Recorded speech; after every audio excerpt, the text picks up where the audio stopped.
Pada suatu ketika, Nabi Sulaiman alaihissalam pernah memohon kepada Allah Subhanahu wa Ta'ala untuk menangkap iblis dan memenjarakannya. Nabi Sulaiman berharap dengan ketiadaan iblis, maka akan membuat hidup manusia menjadi lebih tentram tanpa dosa.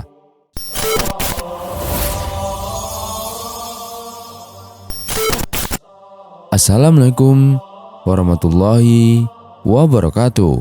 Sahabat beriman yang dirahmati Allah Subhanahu wa Ta'ala, sebelum lanjut ke videonya, jangan lupa untuk like, subscribe, dan tekan tombol notifikasi. Iblis atau setan, seperti yang telah diketahui oleh kita umat muslim, bahwa mereka ini selalu melakukan aksi-aksi yang bertujuan untuk menjerumuskan manusia ke jalan yang penuh dosa. Mereka ingin semua keturunan Adam agar ikut tersesat dan menyekutukan Allah Subhanahu wa Ta'ala, serta mendekati larangan-larangan yang sebenarnya telah diperintahkan Allah untuk menjauhinya. Tentu hal itu iblis lakukan sebagai bentuk dendam dirinya dan juga kaumnya untuk membalas Nabi Adam alaihissalam. Karena si iblis ini terusir dari surga setelah menolak perintah Allah untuk sujud kepada Nabi Adam alaihissalam pas dulu waktu diciptakan.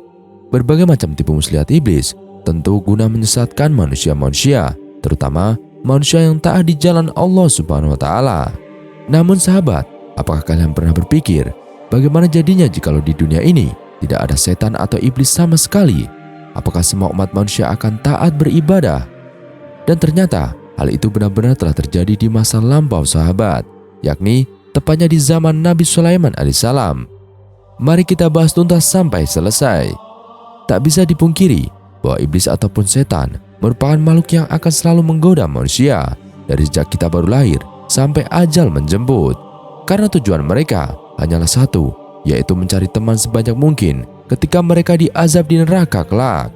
Mungkin dari kita semua pernah ada yang berpikir, jika iblis atau setan demikian jahatnya, kenapa Allah Subhanahu wa Ta'ala tidak membinasakan saja?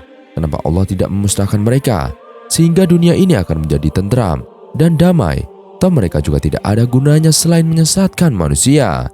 Sahabat beriman yang dirahmati Allah Subhanahu wa Ta'ala, dalam sebuah riwayat diceritakan Nabi Sulaiman memiliki kekuatan penuh menundukkan kalangan manusia, jin, dan binatang-binatang. Bahkan jin-jin pada masa itu menjadi pekerjanya, yakni membawa bebatuan, pasir-pasir, serta bahan bangunan lain untuk membangun bangunan-bangunan yang megah. Meski dengan kekayaan dan kekuasaan tersebut, ternyata Nabi Sulaiman juga mencari rezeki dengan berjualan tas di pasir. Dan di dapur, Nabi Sulaiman setiap harinya selalu memasak 4.000 unta, 5.000 sapi, dan 6.000 kambing. Pada suatu ketika, Nabi Sulaiman alaihissalam pernah memohon kepada Allah Subhanahu wa Ta'ala untuk menangkap iblis dan memenjarakannya. Nabi Sulaiman berharap dengan ketiadaan iblis, maka akan membuat hidup manusia menjadi lebih tentram tanpa dosa.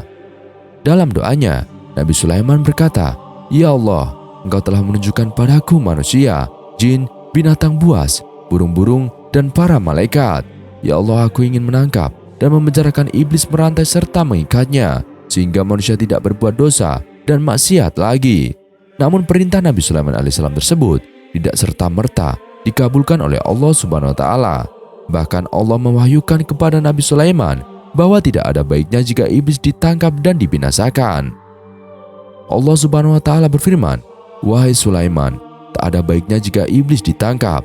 Tapi Nabi Sulaiman tetap memohon, "Ya Allah, keberadaan makhluk terkutuk ini tidak ada kebaikan di dalamnya." Kemudian Allah berfirman lagi, "Jika iblis ditangkap, maka banyak pekerjaan manusia yang akan ditinggalkan." Namun Nabi Sulaiman tetap bersikeras untuk menangkap dan memenjarakan para iblis. Nabi Sulaiman berkata, "Ya Allah, aku ingin menangkap makhluk terkutuk ini selama beberapa hari saja." Melihat keinginan Nabi Sulaiman yang begitu kuat, akhirnya Allah mengizinkan Nabi Sulaiman pun menangkap semua iblis dan memenjarakannya. Keesokan harinya, beliau mengutus pekerjanya untuk berjualan tas ke pasar. Namun sesampainya di pasar, ada hal yang tidak biasa terjadi. Pasar tersebut kosong tanpa penghuni. Semua pedagang menutup dagangannya. Mereka melihat hal tersebut. Para pekerjanya lalu memberitahukan kejadian langka ini kepada Nabi Sulaiman. Lalu Nabi Sulaiman bertanya, "Apa yang telah terjadi?" Para pekerjanya pun menjawab, "Kami tidak tahu." Kejadian tersebut berjalan hingga beberapa hari. Bahkan dalam riwayat menceritakan Nabi Sulaiman sempat tidak makan dan hanya minum air saja. Kemudian pada pagi harinya, Nabi Sulaiman memerintahkan pekerjanya untuk kembali berjualan tas ke pasar. Lagi-lagi pasar pun kosong dengan pedagang. Singkat kisah, setelah dicari tahu, ternyata para manusia memilih menutup pasar dan mereka pergi ke masjid menuju kuburan untuk mengingat kematian. Bahkan ada yang menangis dan meratapi. Mereka semua sibuk mempersiapkan bekal menuju akhirat tanpa memperdulikan lagi keindahan duniawi. Hal ini tentu membuat Nabi Sulaiman keheranan. Dalam benak beliau berkata, apa yang sebenarnya sedang terjadi? Kemudian Nabi Sulaiman bertanya kepada Allah, "Ya Allah, kenapa orang-orang tidak bekerja mencari nafkah?" Allah pun mewahyukan kepada Nabi Sulaiman, "Wahai Sulaiman, engkau telah menangkap iblis itu, sehingga akibatnya manusia tidak bergairah bekerja mencari nafkah. Bukankah sudah kukatakan kepadamu bahwa menangkap iblis itu tidak mendatangkan kebaikan?" Mendengar jawaban Allah, Nabi Sulaiman kemudian melepaskan iblis dan bala tentaranya. Setelah dilepaskan benar saja, keesokan harinya pasar kembali ramai. Manusia kembali bersemangat untuk mencari harta dunia demi memenuhi segala kebutuhannya.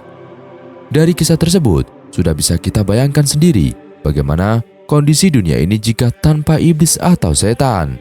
Oleh sebab itu, jangan pernah berprasangka buruk terhadap apapun yang Allah ciptakan, sekalipun ciptaan tersebut kita anggap tidak berguna dan sering menyesatkan. Ini hanyalah ujian keimanan dan Allah Maha mengetahui segala sesuatu yang tidak kita ketahui. Sahabat beriman yang dirahmati Allah Subhanahu wa Ta'ala, ada juga kisah tentang Nabi Sulaiman yang dituduh berbuat sihir. Pada zaman dahulu, Bani Israel yang menginginkan kekayaan instan didatangi jin. Makhluk yang terbuat dari api itu menghampiri mereka dengan wujud manusia. Saat itu, pasca wafatnya Sulaiman, sang utusan Allah Subhanahu wa Ta'ala yang dikaruniai kerajaan yang amat besar, berkatalah jin tersebut kepada orang-orang Bani Israel ini, "Maukah kalian kutunjukkan harta karun yang belum pernah kalian ketahui?" Mendengarnya, Bani Israel pun girang dan bersemangat. Tentu saja mereka mau meski tawaran itu datang dari orang tak dikenal dan tak terpercaya. "Ya, di mana itu?" tanya mereka. "Galilah di bawah singgasana Sulaiman," perintah si jin. Mereka pun menuruti dan berbondong-bondong menuju peninggalan istana Sulaiman yang megah tiada tara. Terbayang harta karun Nabi Sulaiman yang kekuasaannya tak tertandingi. Mereka pun segera menggali singgasana Nabi mereka dengan tamak. Namun saat menggalinya, mereka kesulitan dan meminta bantuan jin. "Bantulah kami untuk menggali," ujar seorang dari Bani Israel. Dengan kikunya, jin menyatakan enggan. Jangankan menggali, mendekatinya saja makhluk itu ketakutan. "Aku di sini saja, aku tak akan kemana-mana. Jika kalian tidak menemukannya, kalian boleh membunuhku," ujar jin dari golongan jahat tersebut. Setelah beberapa lama, Bani Israel pun berhasil menemukan sebuah peti. Mereka girang bukan kepalang. Begitupun dengan si jin. Saat dibuka, isinya bukan emas atau berlian, melainkan setumpuk kitab usang. Berbeda responnya dengan mereka, jin terperangah seakan menemukan barang lamanya yang hilang. Bani Israel pun membuka lembaran-lembaran penuh catatan tersebut. Mereka kaget menemukan catatan ilmu sihir di dalamnya. Serta-merta, jin yang licik segera berkata, "Ternyata Sulaiman adalah tukang sihir," serunya menghasut Bani Israel. "Apa maksudmu?" Mereka bertanya-tanya. "Kitab sihir ini Sulaiman sembunyikan untuk mengendalikan kalian semua," ujar jin berdusta. Bani Israel yang bodoh ini pun gampang terperdaya. Mereka pun mengingat hal-hal menakjubkan yang dimiliki Nabi Sulaiman dan mempercayainya sebagai tipu daya sihir belaka. Segera mereka mengabarkan hal tersebut kepada seluruh warga. Hampir semua keturunan Bani Israel mempercayai bahwa Nabi Sulaiman yang diutus kepada mereka itu hanyalah seorang tukang sihir. Namun terdapat sekelompok orang soleh yang tetap membela reputasi sang Nabi. "Ia bukanlah seorang tukang sihir, ia adalah utusan Allah Subhanahu wa Ta'ala," ujar orang soleh itu.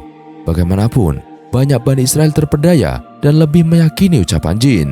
Mereka yang juga gemar melakukan sihir pun justru kemudian mempelajari dan banyak melakukan perbuatan terlarang itu. Melihatnya, jin girang bukan kepalang. Tentu saja, mereka tak tahu kisah sebenarnya di balik adanya lembaran-lembaran teks sihir itu. Semua itu adalah bukti kerjasama beberapa pendahulu mereka dengan jin. Jadi, kala Nabi Sulaiman masih hidup, beliau geram dengan banyaknya catatan-catatan sihir dari para dukun. Penguasaan sihir diperoleh para dukun atas keberhasilan jin dalam mencuri berita langit. Pada zaman sebelum diutusnya Rasulullah Muhammad SAW, jin jahat gemar bertandang ke langit untuk mencuri dengar berita tentang masa depan, dan mereka mendengarnya dari para malaikat yang ditugaskan Allah Subhanahu wa Ta'ala. Dari menguping tersebut, para jin mengetahui hal-hal yang akan terjadi di bumi. Setelah berhasil mencuri informasi, mereka turun ke bumi dan mendatangi para dukun dan tukang sihir. Kepada mereka lah para jin itu memberikan hasil curi dengar berita langit. Sebuah informasi dari langit direkayasa jin menjadi 70 yang semuanya kemudian diterima para peramal untuk kemudian dituliskannya. Tersebarlah kitab-kitab sihir di kalangan Bani Israel. Pada saat itu, cara mengatasinya, Nabi Sulaiman menyita seluruh catatan sihir itu. Beliau bermaksud melenyapkan sihir di muka bumi. Maka terkumpullah seluruh kitab dusta itu, kemudian dipendam di bawah singgasananya. Tak ada yang tahu tempat dipendamnya kitab itu kecuali Nabi Sulaiman, orang soleh kepercayaannya, dan tentu saja oleh jin. Namun jin-jin jahat tak berdaya menggali kotak berisi kitab sihir itu. Acap kali mendekatinya, mereka akan segera hangus terbakar. Mereka pun tak berani menyebarkan kebohongan sihir lagi. Hingga kemudian Nabi Sulaiman alaihissalam wafat. Orang-orang soleh kepercayaan beliau pun meninggal dunia. Tinggallah tersisa jin yang mengetahui rahasia hartanya yang terpendam. Salah satunya kemudian mendatangi Bani Israel, menawarkan harta dan memperdaya mereka dengan menuduh Nabi Sulaiman sebagai tukang sihir. Tuduhan jin ini termaktub dan sekaligus terbantahkan dalam Al-Quran Surat Al-Baqarah ayat ke-102, yang artinya, dan mereka Bani Israel mengikuti apa yang dibaca oleh syaitan-syaitan atau kitab sihir pada masa kerajaan Sulaiman. Dan mereka mengatakan bahwa Sulaiman itu mengerjakan sihir. Padahal Sulaiman tidak kafir, tidak mengerjakan sihir. Hanya syaitan-syaitanlah yang kafir mengerjakan sihir. Ibnu Katsir menafsirkan ayat ini dengan mengatakan bahwa setan-setan itu menyebarkan berita bohong bahwa Nabi Sulaiman menyimpan lembaran-lembaran sihir. Nabi Sulaiman memang memiliki kerajaan yang tak ada tandingannya sepanjang sejarah. Pasukannya terdiri atas manusia, jin, dan hewan-hewan. Tak sedikit jin yang menjadi budak di bawah perintahnya. Para jin jahat itu tak berdaya di bawah kekuasaan beliau. Bahkan sebetulnya kematian Nabi Sulaiman memberikan hikmah kepada umatnya bahwa jin tidaklah mengilmui hal gaib. Maka tatkala kami telah menetapkan kematian Nabi Sulaiman, tidak ada yang menunjukkan kepada mereka kematiannya itu kecuali rayap yang memakan tongkatnya. Maka tatkala ia telah tersungkur, taulah itu bahwa kalau sekiranya mereka mengetahui yang gaib, tentulah mereka tidak akan tetap dalam siksa yang menghinakan. Quran Surat Saba ayat 14. Wallahu a'lam bishawab. Sekian kisah kali ini. Kurang lebihnya kami mohon dimaafkan. Yang benar datanya dari Allah Subhanahu wa Ta'ala.